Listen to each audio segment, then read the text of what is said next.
We start in Mumbai, India, as a specky kid called Avi gets in trouble with his minder for not coming straight home after school, and later sneaks out to a teeny bopper disco with his friends where he promptly gets kidnapped by the local filth.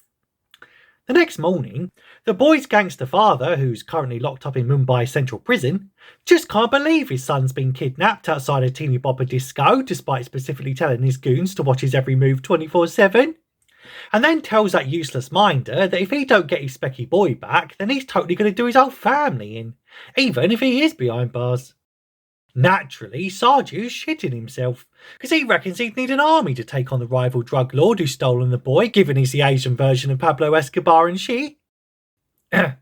Then we cut to a whole nother continent, as a depressed Australian with a chicken in his bathroom tells his hot toddy handler called Nick that he'll totally do the suicidal gig that no other mercenary wants to do or get involved with, because turns out he's got a death wish, and keeps being haunted by an out-of-focus little blonde boy. So Nick and her agency pals proceed to brief the mopey Australian, whose name is Tyler Rake, and explains how they've been hired to get a specky boy back from the clutches of big shot gangster Amir Azif. And once Tyler's ploughed through the gang of 20 thugs holding him hostage, their extraction point will be a big boat on the river what will take them to a chopper. And before he can say, this'll end well, Tyler finds himself in the capital of Bangladesh, where he totally pretends he's working for the boy's father and will totally pay the ransom upon seeing proof of life, and is promptly taken to the holding place where he soon confirms that the specky kid is totally alive. But shockingly, they've taken away his glasses, which just ain't fucking on, son. So naturally, he goes full John Wick and totally shoots up the gaff whilst kicking a bunch of goons through walls. Oh yeah. Anyway, after letting a small brown boy shoot an empty gun at him multiple times to reinforce his death wish, he rescues Avi and stuffs him in the boot of his car. Later, we finally meet main baddie Amir Azif, who's just out here chilling in the sunset whilst watching little kiddies get chucked off rooftops. Lol, as you do.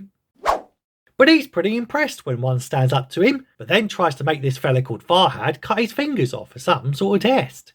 But luckily, the corrupt police chief arrives to tell his boss that they've only gone and lost a specky kid who doesn't even have his glasses on. Go! So this soy boy Pablo Escobar cosplayer orders the entire city to be locked down, so they don't lose their leverage and shit. Elsewhere, Rake takes Avi toward the extraction point, but some masked nutter sneakily stabs up the boat crew, as Nick and the agency tell him that something's wrong, because no one's responding and the whole place is now a ghost ship. And they're soon hunted by the black-clad assassin, who turns out to be none other than that Sarju fella, who totally wants to take Avi home. But Tyler can't trust this fella when he insists he won't hurt the lad, and reckons he may have set them all up, so they leg it back to the car and get the heck out of Dodge. After a 10-minute long take car chase, where the director shows off his mad and mental camera skills, the pair are chased into a civilian apartment block by the corrupt police, so naturally, the angsty Aussie tears right through them in yet another fancy 10-minute unbroken take. And they soon hit the rooftops, where even the cameraman has to fling himself between buildings to keep up with these nutters, before Reiki Boy runs into Sarju again and they end up throwing themselves over the balcony, where Tyler gets hit by a car and then so does Sarju. And before you can say, where there's a blame there's a claim, Rake takes the boy back into a stolen motor and smashes up the highway, before chucking the poor lad out the truck like yesterday's turd. Meanwhile, Amir Azif tells that Farhad kid that he actually quite likes him now, and he can totally be his apprentice and shit, and later puts a bounty on Avi's head so that everyone in the city is now after him.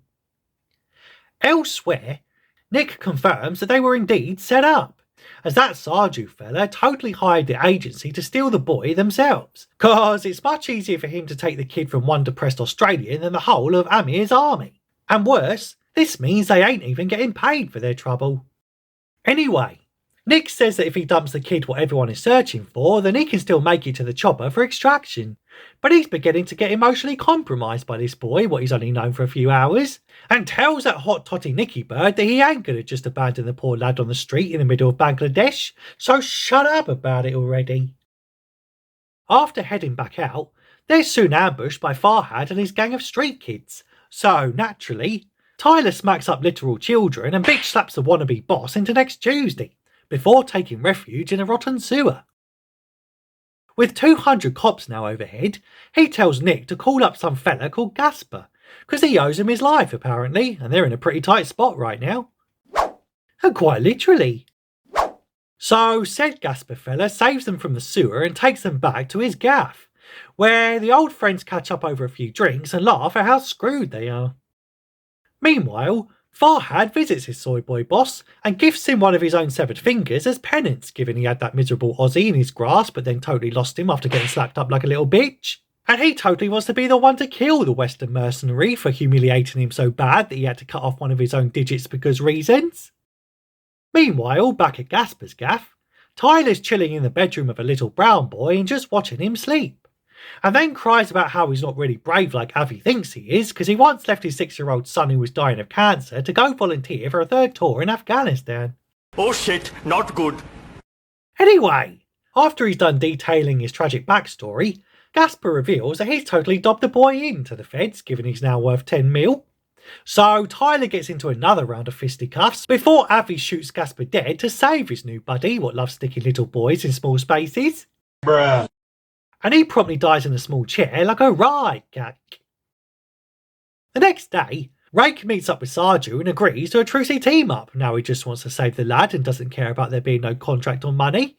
And he says he's going to draw enemy fire away from the bridge so they can get to the safety of his agency peeps on the other side.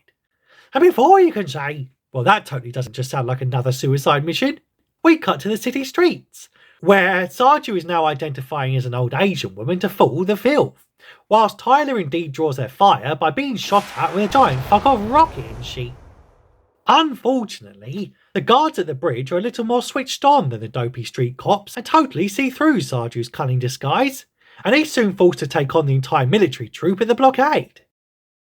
Asif then sends reinforcements down to the bridge, so Tyler tears through some more soldiers to try and provide some backup already. Sarju then sticks poor Avi on a bus, before fighting off some more goons but soon getting overwhelmed, and it looks like it's curtains for the piss poor minder who couldn't even stop a specky Four Eyes from sneaking out to a teeny bopper disco and getting himself snatched up. And as Avi makes a run for it, that corrupt chief of police from earlier totally blows Sarju's noggin off. So Tyler is super pissed when he finally arrives at the bridge, and as he takes a shot in the back again from that corrupt police chief, his hot totty handler finally turns up and yeets the naughty top copper what keeps doing all these bad things. Now on the verge of death, Tyler is once again haunted by the out-of-focus blonde boy from the start of the film, but who now turns out to be his son, what he left to go shoot up men in turbans for over in the Middle East. And he hilariously tells Avi to Get to the chopper!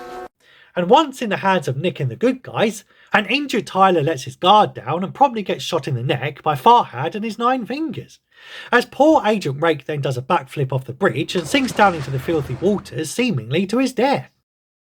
Then we cut to 8 months later, as hot totty Nick also starts identifying as trans, so she can follow the Asian Pablo Escobar fella into the bogs and blow him to kingdom come. Though not in a good way. Whilst Avi jumps into a swimming pool and is himself now haunted by an out-of-focus blonde bloke in the background. And that's it. That's the movie. Though my favourite part was when the literal white saviour called Rake spacked up a room for the brownies and then poked a poor bloke's eye out with a mini rake. Because comic irony, bro. But anyway, that's the plot and that's your lot. Considering in that bell thing so you don't miss any future recaps. Tell me if you like this flick in the comments if you have time, and I'll see you in the next one.